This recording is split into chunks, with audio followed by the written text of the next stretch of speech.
There is a peculiar torment that haunts the empathic soul, a torment so subtle, so woven into the fabric of their being that they mistake it for virtue.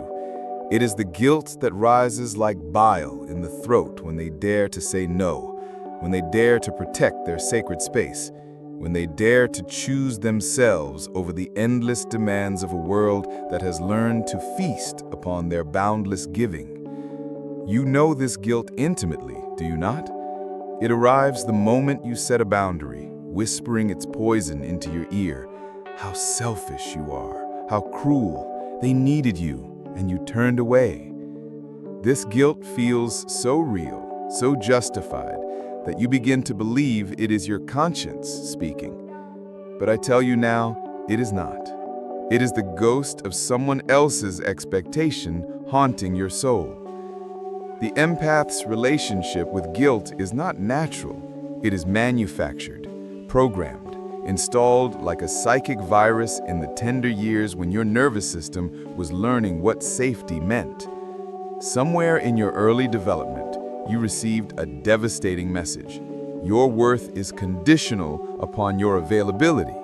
Your love is measured by your sacrifice. Your goodness is proven through your willingness to disappear. This message did not arrive through words alone. It came through the subtle architecture of family dynamics, through the unconscious patterns of those who raised you. Perhaps it was the parent who withdrew love when you expressed needs. Perhaps it was the caregiver who praised you only when you were helpful, only when you were small enough not to inconvenience. Perhaps it was the household where emotional survival required you to become a living barometer of others' moods, adjusting yourself constantly to keep the peace. In such environments, the child learns a terrible equation. Boundaries equal abandonment. To say no is to risk losing love. To protect yourself is to be selfish. And so the empathic child makes an unconscious bargain with fate. They trade their sovereign selfhood for the illusion of belonging. They become the accommodating one, the understanding one, the one who never asks for too much. But childhood ends, and the adult empath carries this programming into every relationship, every interaction, every moment when choice presents itself. The guilt that was once a survival mechanism becomes a prison. The very thing that kept them safe in a dysfunctional environment now keeps them trapped in patterns of self-betrayal. When you feel guilty for setting a boundary, you are not feeling your own emotion. You are channeling the voices of someone else's disappointment from long ago. You are channeling the voices of those who benefited from your boundarylessness, who shaped you to believe that your highest calling was to be endlessly available, endlessly giving, endlessly forgiving. This guilt is not your friend. It is not your moral compass. It is the internalized voice of those who needed you to remain small so they could remain comfortable. It is the psychological residue of relationships where your value was measured by your utility, your love proven by your depletion. The shadow of the empath is not their darkness in the traditional sense. It is their light turned against itself. It is the very compassion that makes them beautiful, weaponized into self-destruction. The empath's shadow is the part of them that has learned to feel guilty for existing, for taking up space, for having needs that inconvenience others. But within this shadow lies a profound truth that the unconscious keeps hidden.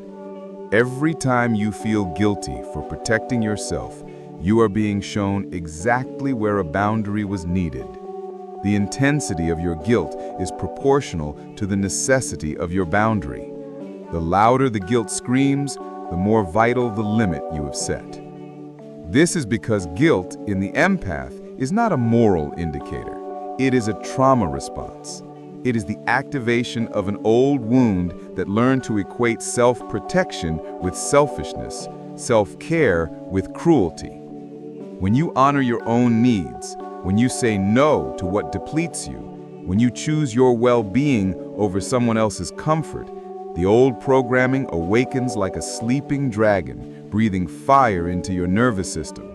You are abandoning them, it hisses. You are being mean. You are not who they need you to be. But these are not your thoughts.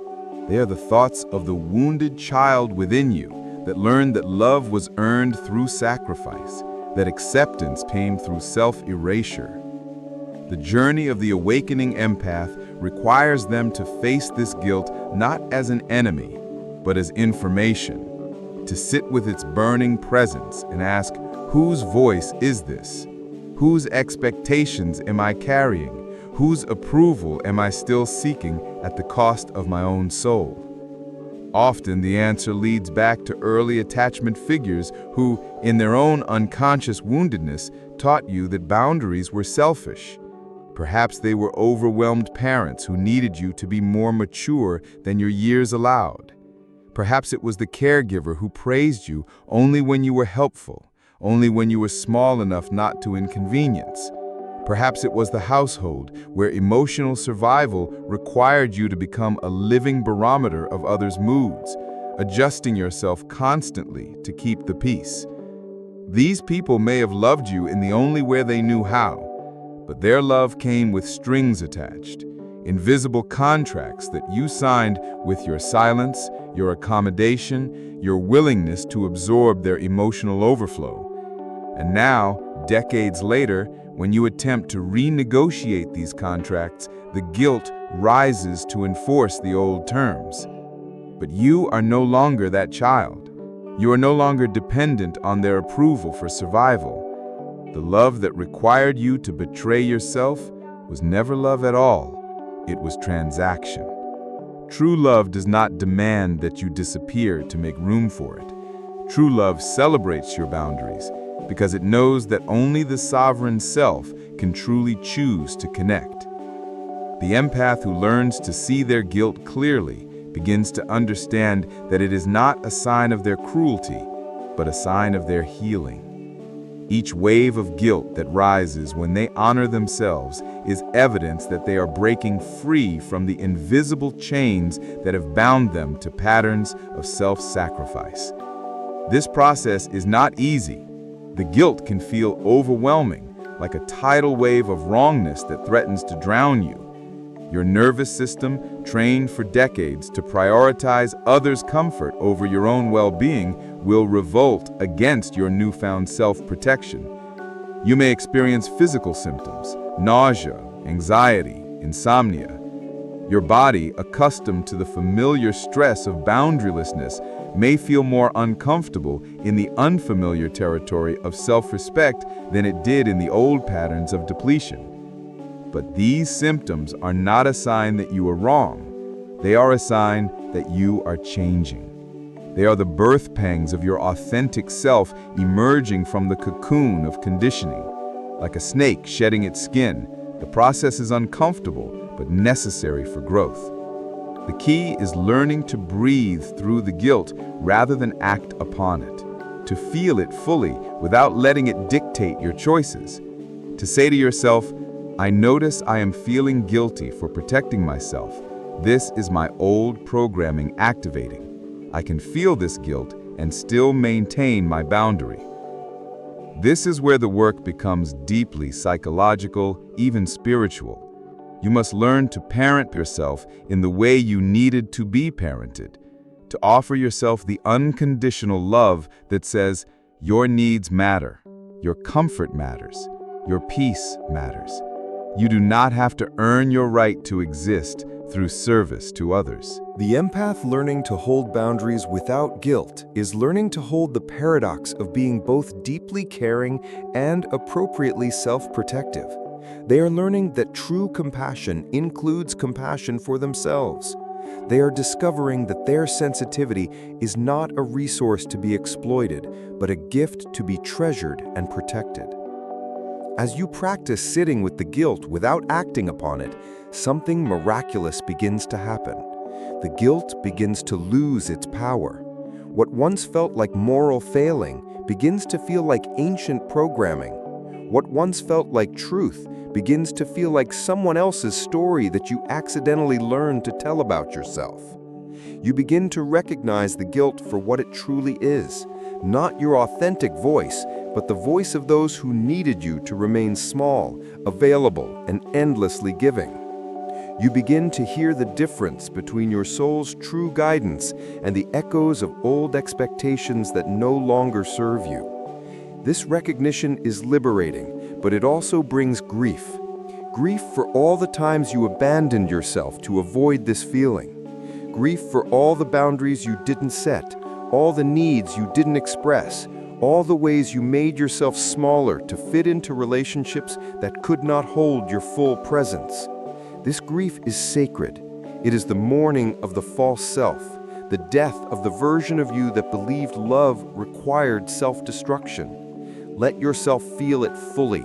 Let yourself weep for the child who learned to carry everyone's emotions but their own. Let yourself rage for the years spent believing that guilt was your moral compass rather than your trauma response.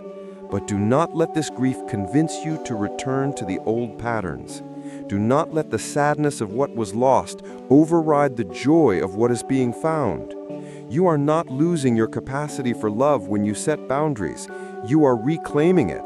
You are learning to love from fullness rather than emptiness, from choice rather than compulsion. The empaths who successfully navigate this transformation discover something profound. The people who truly belong in their lives will not only respect their boundaries, but will feel safer in their presence because of them. Those who react with anger, manipulation, or withdrawal when faced with your healthy limits are revealing their own relationship to exploitation. They are showing you that they were more invested in your usefulness than your wholeness. This revelation can be painful, but it is also clarifying. It helps you distinguish between relationships built on mutual respect and relationships built on your willingness to be depleted. It shows you who in your life loves the real you versus who loves what you provide. The boundary-setting empath becomes a threat to unconscious systems that depend on someone being willing to carry more than their share. Your refusal to overgive disrupts the balance of relationships where others have grown comfortable taking more than they offer. Your insistence on reciprocity challenges dynamics where your sacrifice was taken for granted. This is why the guilt feels so intense. It is not just your own conditioning activating, it is the collective unconscious pushing back against your evolution. There are archetypal forces at play that have kept sensitive souls in service to others for generations. Your boundary setting is an act of rebellion against these ancient patterns. But rebellion in this context is not destructive, it is creative. It is the creative act of choosing yourself without abandoning your capacity for love. It is the revolutionary act of insisting that your sensitivity be honored rather than exploited. It is the sacred act of modeling what it looks like to be both deeply caring and appropriately self-protective. Now we must descend deeper into the psychological architecture of this guilt, for it is not merely a surface emotion, but a complex structure built upon layers of unconscious conditioning. The empath's guilt is like an archaeological site, each layer revealing different periods of wounding, different voices of authority that taught them to question their right to exist as they are. The deepest layer often contains the voice of the archetypal mother, the one who was supposed to protect, but who instead demanded protection. This is the mother who was overwhelmed by her own unhealed trauma, who looked to her sensitive child not as someone to nurture, but as someone to be nurtured by. The empath learns in these early years that love means carrying what is too heavy for you, feeling what others cannot bear to feel, becoming the emotional container for what spills over from damaged adults. Above this lies the voice of the wounded father, the one who equated strength with silence, who taught through his own absence or emotional unavailability that needs were burdens, that feelings were weaknesses to be overcome. The empathic child learns to hide their own sensitivity behind a mask of helpfulness, to earn approval through service rather than risk rejection through authenticity. And layered on top of these parental voices are the voices of teachers, religious leaders, societal authorities who reinforce the message that goodness was measured by self-sacrifice, that virtue was proven through the willingness to put others first, always, without exception, without regard for your own well-being. Each of these voices contributes to the symphony of guilt that rises when the empath dares to honor their own needs. Each one represents a different aspect of the cultural conditioning that teaches sensitive souls to see their boundaries as barriers to love, rather than foundations for authentic connection. But there is something else buried in the deepest layer of this guilt, something more primal and more powerful than any external voice. It is the empath's own terror of abandonment, their primitive fear that to be anything other than endlessly available is to be utterly alone. This fear is so profound that it overrides their conscious understanding of what healthy relationships look like. It convinces them that martyrdom is safer than sovereignty, that depletion is preferable to the possibility of disconnection. This terror often stems from early experiences of conditional love, where the child learned that acceptance was dependent on their ability to manage others' emotional states. Perhaps they grew up with a depressed parent who only smiled when the child was entertaining them. Perhaps they lived with an anxious caregiver who only felt calm when the child was perfectly behaved. Perhaps they were raised by narcissistic adults who only showed affection when the child was reflecting back their own needs and desires. In such environments, the child's nervous system learns to equate their own needs with danger. They develop what psychologists call a fawn response, where their survival strategy becomes to anticipate others' needs and meet them before they are even expressed. This creates a deeply ingrained pattern where the empath's sense of safety becomes dependent on their ability to keep others happy, calm, and satisfied. When such an empath attempts to set a boundary as an adult, their nervous system interprets this act as life-threatening. The guilt that rises is not just psychological, it is physiological. Their body literally believes they are endangering their survival by choosing themselves. The heart races, the stomach churns, the hands shake. Every cell in their being screams that they are making a catastrophic mistake. This is why the journey of learning to set boundaries without guilt is not simply a matter of changing thoughts or beliefs. It requires a fundamental rewiring of the nervous system, a slow and patient process of teaching the body that self-protection is not self-destruction, that choosing yourself is not choosing abandonment. The empath must learn to distinguish between the voice of their authentic self and the voice of their conditioning. This is perhaps the most challenging aspect of the healing journey because the conditioned voice speaks with such authority, such conviction. It sounds like truth. It feels like morality. It presents itself as love. But authentic love does not require you to betray yourself. Authentic love does not ask you to disappear so that others can feel comfortable. Authentic love celebrates your wholeness, honors your boundaries, and supports your growth even when that growth means you can no longer play the old roles that kept the relationship stable but inauthentic. The empath who is learning to distinguish between the voice of their authentic self and the voice of their conditioning often goes through a period of profound disorientation. They may feel as if they no longer know who they are without their role as the helper, the giver, the one who never says no. This identity crisis is not a sign of failure, but a sign of progress. It means they are finally questioning the false self they constructed to survive, finally making space for their authentic self to emerge. During this transition, the empath may experience what feels like spiritual emergency. Their old ways of being no longer work, but their new ways of being are not yet fully formed. They exist in the liminal space between who they were and who they are becoming, and this space can feel terrifying in its uncertainty. Dreams during this period often reflect this psychological transformation. The empath may dream of houses with rooms they've never seen before, representing aspects of themselves they are just discovering. They may dream of trying to pack for a journey, but being unable to fit everything in their suitcase, symbolizing their need to leave behind parts of their identity that no longer serve them. They may dream of being lost in unfamiliar places, reflecting their disorientation as they navigate this new landscape of selfhood. These dreams are not random. They are the psyche's way of processing the profound changes taking place in the unconscious. They are maps of the transformation, guides for the journey from self-abandonment to self-advocacy. As the empath continues this work, they begin to notice patterns in their guilt that reveal important information about their healing process. They may notice that their guilt is strongest when setting boundaries with certain types of people, perhaps those who remind them unconsciously of their early caregivers.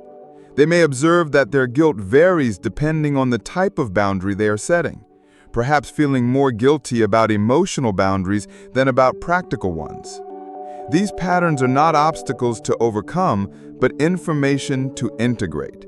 They show the empath where their healing work needs to focus, which relationships need the most attention, which aspects of their conditioning run the deepest.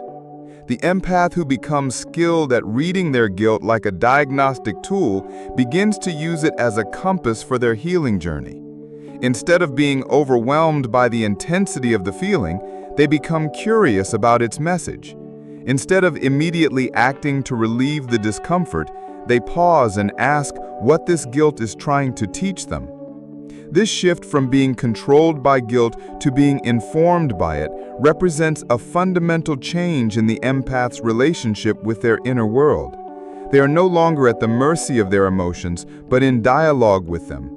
They are no longer victims of their conditioning, but students of their own psyche. But even as they develop this skill, the empath must be careful not to fall into the trap of analyzing their guilt away without feeling it fully. The goal is not to become disconnected from their emotions, but to develop a healthier relationship with them. The guilt still needs to be felt, honored, and moved through the system. It is not enough to understand it intellectually, it must be processed somatically, allowed to move through the body and discharge its energy. This is where practices like breathwork, movement, and somatic therapy become invaluable for the healing empath.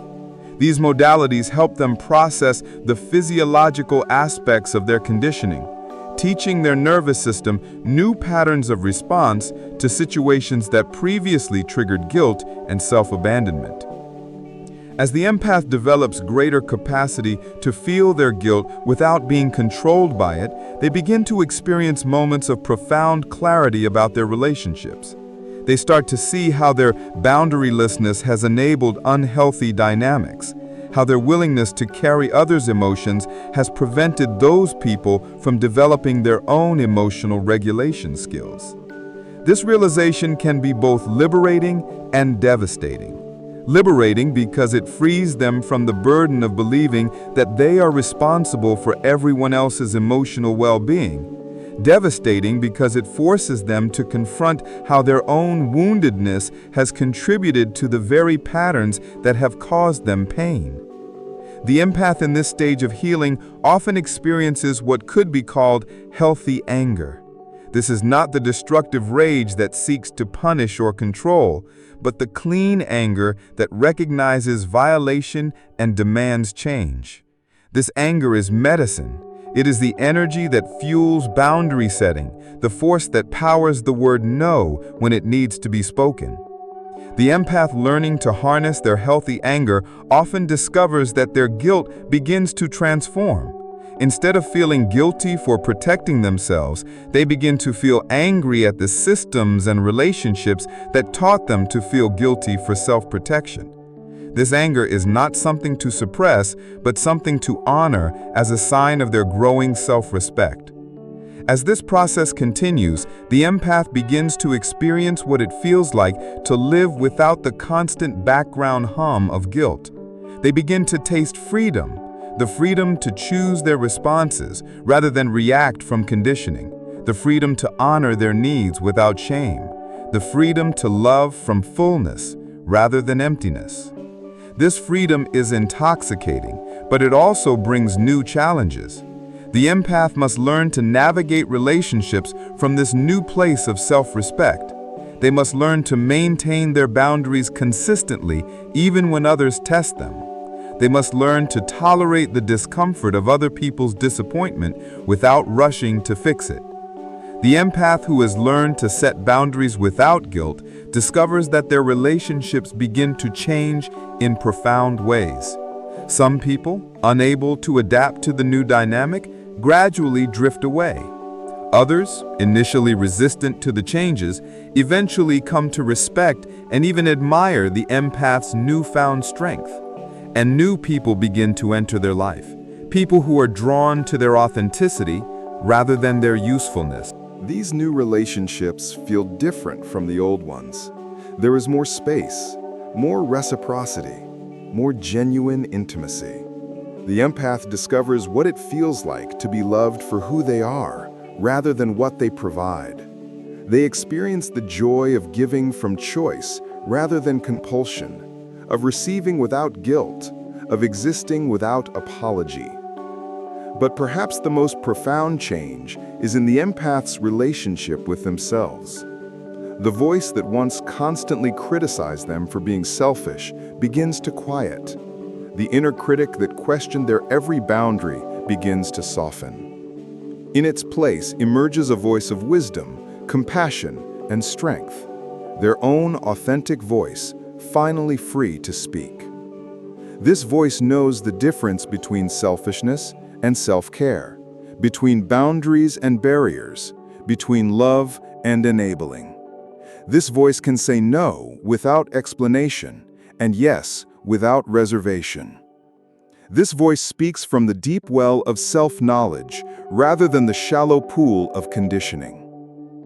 The empath who has reclaimed this voice becomes a powerful force for healing in the world. They model what it looks like to be both sensitive and strong, compassionate and boundaried, loving and self-protective.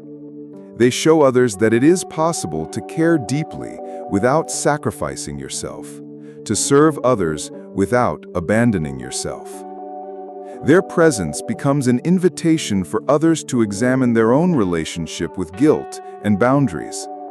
They become living proof that empaths do not have to choose between their sensitivity and their sovereignty. They can have both. This transformation is not a destination, but a practice. The empath must continue to choose themselves daily, to feel the guilt when it arises and set boundaries anyway, to honor their needs even when others resist.